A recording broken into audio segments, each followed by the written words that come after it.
explain why. People have enjoyed massive benefits, and our economy has enjoyed massive benefits from flying.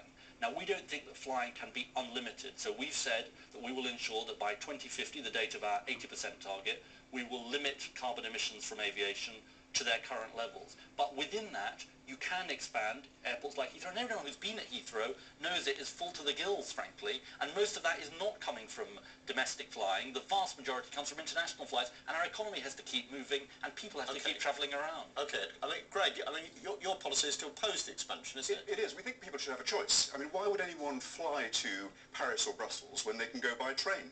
If you look at what they did in France, okay, well, let's not talk about trains. You're saying you won't expand Heathrow, but you're not saying you won't expand other airports, are you? Well, we don't want to expand other airports. Are you saying you won't allow any expansion of other airports in the southeast, or indeed in Britain? We have no plans to do that, but there is a particular problem at Heathrow, which is that the planes stack there, they contribute to emissions, they contribute to a lot of pollution on the ground. So we've said that Heathrow, we will not have a third runway. Be clear, we know that your party's policy is not to expand Heathrow, at least not to add another runway. Yes. Are you saying that your party has no plans either to expand any of the other major airports in Britain? That's exactly what I'm saying. There's a difference, Andrew. The difference is that Ed's party supports expanding by the third runway. Greg says he has no plans. We have a commitment not just not to have the third runway, but also not to have an expansion in any airports in the southeast. Well, that's what you're saying too. No. He just said it. And to limit air travel to what it was at 2005.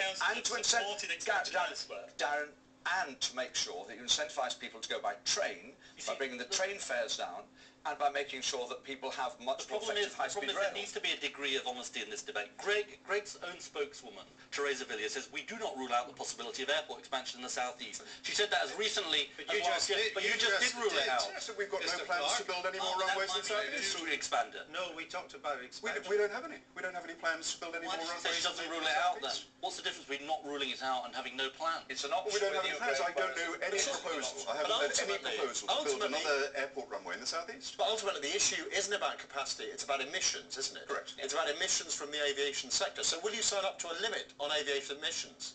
Well, it will have a limit on emissions because it's part of the carbon budgets. But I think you need to give people a choice. People don't want to fly short distances if they had a decent alternative. They would much rather be whisked from city centre to city centre by rail. That's what we do. And we need to actually reduce air traffic in the same way as we reduce road traffic.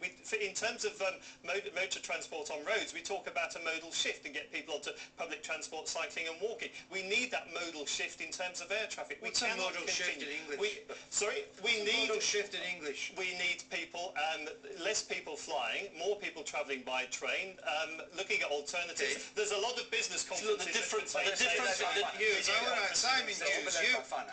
you've already said you're happy that the British people will have to pay another 18 billion a year, along with the rest of you, to finance your CO2 targets. You also want to penalise hard-working families who go on holiday by plane by charging an extra £3.5 billion in airfares. What have you got against ordinary people flying? Absolutely not.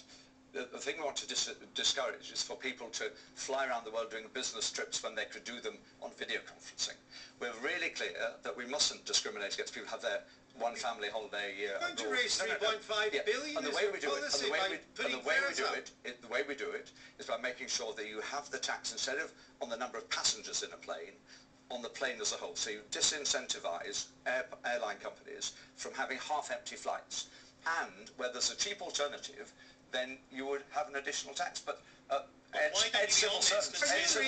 really trying to tell us that in the end, the consumer won't pick up the ticket? The consumer follows the market. The price of the tickets have got to go up. All this cheap flights boom is ridiculous. It's actually been wealthier families rather than poor families who've benefited most from multiple trips throughout the year. The cost of flying needs to rise. The cost of flying needs to rise. Because the political elite spends its life flying around the world. Why should ordinary families be able to fly?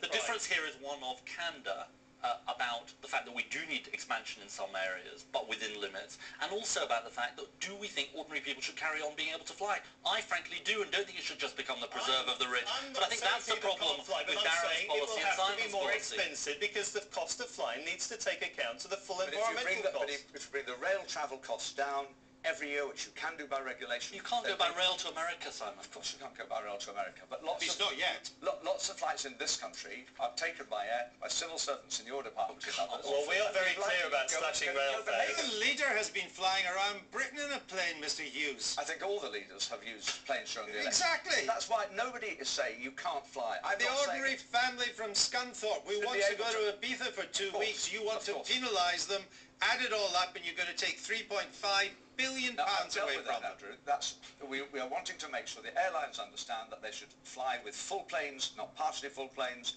and encourage people by the price being better, where you can have a rail or land alternative by land. Let's have some really short